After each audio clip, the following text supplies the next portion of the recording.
Hey, it looks like he's playing in slow-mo. Is he not processing? Is he not doing this? No, you give him half-field reads, and there's nothing wrong with that. You give him full-field reads. You give him full progression. We call them, we haven't said it a long time, sweepers, which Kellen Moore is doing, is sweep the field. And I think at times, the only criticism that I have in There's only one criticism. Now, if you've been keeping up with Chase Daniel, there are more than one criticism. All right, well, fine. One criticism. people think I'm a huge Jalen Hurts hater. I'm not.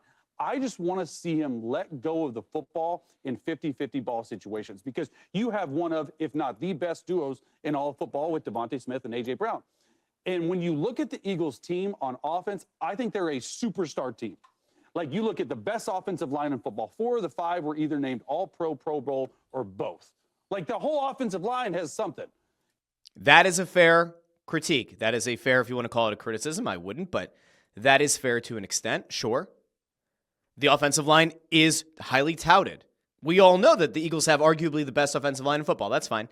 The idea of Hurts having to be willing to throw a 50-50 ball to A.J. Brown or Devontae Smith, we'll get back to that in a second. There is a little bit of truth to it. We'll get there. All right, so far, Chase Daniel kind of pulling his head out of his keister. And in fairness, from one big-headed human to another, and he's a pretty big head. You got to dislodge it. Probably not that easy, but all right. It's starting to make a little bit more sense.